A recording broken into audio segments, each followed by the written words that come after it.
Worsening Oroville Dam crisis, will it become the worst disaster in U.S. history? Later tonight, the first of 3 major storms will hit the Oroville area. Will the Oroville Dam hold? We collectively pray that it does. During the present crisis, and largely due to the fact that Paul Preston and I were among the first to report on this, we have both attracted people, in an official capacity, who want the truth to be told, even if they must keep their names secret in the process. Subsequently, I have managed to establish a number of off-the-record and on-the-record contacts in this process. In this video, I am going to present 3 scenarios that are highly representative of the 3 major viewpoints of this crisis, which I am labeling the good, the bad and the ugly. The good. The following account represents the best-case scenario regarding the present structural integrity of the dam. This information is derived from the former professional contact of the author of the following communication. As far as knowledgeable people, with regard to the present crisis, this is the most optimistic projection of what lies ahead for the 2 million people living between the Oroville Dam and Sacramento. Dave, thank you so much for your reports. My background: your report on Oroville Dam hits home for me. I lived in Oroville for about 7 years. I was the county executive director for the Department of Agriculture, Farm Service Agency for Butte County.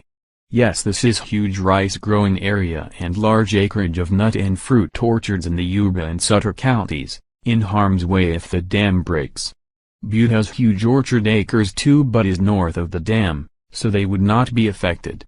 I worked with most of the farmers there and feel for them. I love our farmers and believe they are the back that is barely holding up our nation. And their backs are breaking under the load. U.S. younger guys who wanted to farm never got the chance since it took too much capital to get started.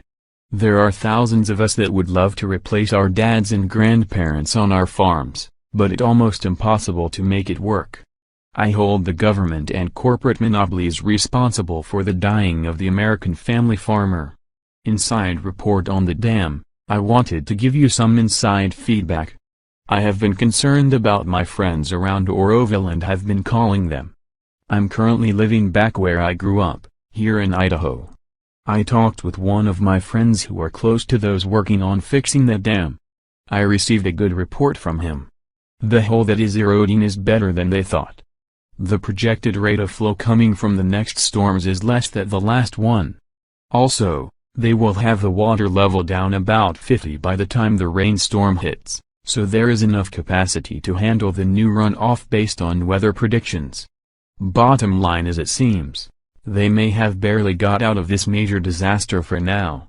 He also said there is major work that needs to be done to get it repaired. I think they are not out of the woods since there is a lot rainy season left, but maybe they will get through this without a failure. I agree that it would be wise to move to higher ground and assess after this week. I have relayed that to people I know down there. Also, he said there was some looting in Oroville right at first, but as of now no new looting. Oroville has surrounded the wagons and community leaders, police and all have done a good job to take care of my second hometown. He said I would be proud of the way they pitched in and are getting through this. Inspired the evil SEA leadership, good, hard-working, local normal people are holding back the evil. It causes me grief to hear how the lack of SEA state leadership has put millions of people in harm's way. I emailed your link to many of my contacts. Thank you again for your diligent research for the truth. Mark Moorer. Remember, I am charactering the previous account as representative of the most optimistic viewpoint with regard to the structural integrity of the dam. Yet, even in this most optimistic account, Mr. Maurer expresses some doubt as to whether the dam can survive, not just the next 3 storms which will point the area in the next 6 days, but whether the dam will survive the entire rainy season. And even in this optimistic account, the people should be moved to higher ground. The bad. The following account is typical of what I am getting from people who purport to have the background and experience to make informed projections regarding the saving of the Oroville Dam. Dear Mr. Hodges, I have been reading and listening to your accounts about the very serious situation involving the very serious situation here at the Oroville Dam. First, The two spillways are nearly useless in terms of providing relief to the dam. The dam is totally on its own and there is at the present moment nothing that can be done to improve this situation. As falsely advertised, we have not been able to bring the water levels down 50 feet, which has been our goal since the onset. I would bet that this dam is going to fail. I am not sure that it will fail in the face of the upcoming storms. Over time, this dam will fail, and I think this dam will do so before end of winter. I have witnessed many heated debates about the potential need to evacuate the people who would be in the path of the oncoming waters should the dam fail. I can tell you there are two major camps. The locals think an evacuation is needed for at least 10 days so we can see how the dam is going to react to the upcoming storms. Brown's people from the water department disagree and think that we are overreacting. It is clear to us that the state organizations are protecting Brown's ass and the safety of the people be damned. Brown's people are replacing the locals and are making decisions which should be reserved for the local sheriff to make based on the reports we provide to him. Brown's people are now in the way of public safety. If this dam breaks, there will be towns that will disappear and they will not come back. I have seen 3 projections which I think we should be preparing for since so many lives are at risk. If the dam breaks, the water would reach between 35 to 50 feet high coming out of the dam. I have seen a computer scenario which states that the water would reach Sacramento in less than 2 hours. That is not enough time to evacuate. This has elements of the perfect storm because of the condition of the flood control elements in Sacramento, which is a disaster. We should have expanded the evacuation area and it should have included Sacramento. I cannot project the loss of life, but I think your figures represent the worst case scenario, but they are realistic. Please do not publish my name or email. Call me Ben. I will have more to say if you keep my name out of your reports. 2:17 a.m. Pacific. The Ugly. I am reliant on people who want to tell their story and subsequently contact me, in regard to what they know about the condition of the dam, and what a breach would represent. Paul Preston is local and has the advantage of being able to speak directly with several experts. Based on this decided advantage, I conducted a brief interview with Paul based upon his personal observations and professional opinions of these with whom he has contact with. You will hear in the following brief interview that Paul's sources believe that the dam may not survive the upcoming wall of storms. Further, you will hear that politics has reared its ugly head in the midst of this crisis when the emphasis should be on saving lives.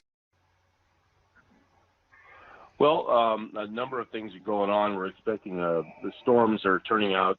They're going to be rolling in here on, looks like starting tomorrow, Thursday. We got a little bit of a rain today, but starting on Thursday and then Friday, then picking up big time steam on Sunday and Monday and Tuesday. For about the next 7 days, we're expecting what's called by Anthony Watt, one of our big weather reporters around here, a super soaker. That's going to bring anywhere from what we were beginning to think about 5 inches of rain, anywhere between 7 and 11 inches of rain right into the Oroville area in Northern California. And this is not good. This is not good information. So that's one of the big things. The other big thing is that today Jerry Brown pulled off the non-union workers from the Oroville site, the ones that have been saving the dam and doing really yeoman's work since this whole thing happened. They were pulled off to be replaced by unionized workers from Sacramento. So that doesn't really sit well with the population around here, but that's what Jerry Brown wants. And, of course, he's the governor. He's trying to direct traffic now after he's absolutely a failed governor at this point. Nothing will redeem him from this mega disaster that's about to happen. The repairs on the dam are not really fulfilled like a lot of people thought. The dropping of the water is not occurring like the Department of Water or the Water Resources people predicted. That is not happening. There's still going to be a lot of water that's going to be remaining behind the dam, and it's certainly putting pressure on the emergency spillway dam structure, which has been really suspect. But now we got another problem in that the main spillway is actually the concrete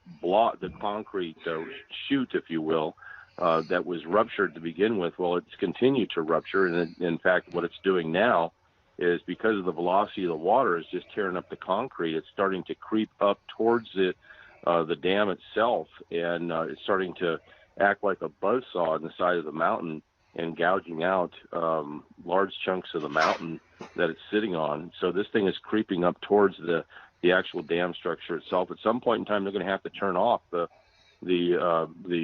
spillway there, because it will endanger the actual dam structure.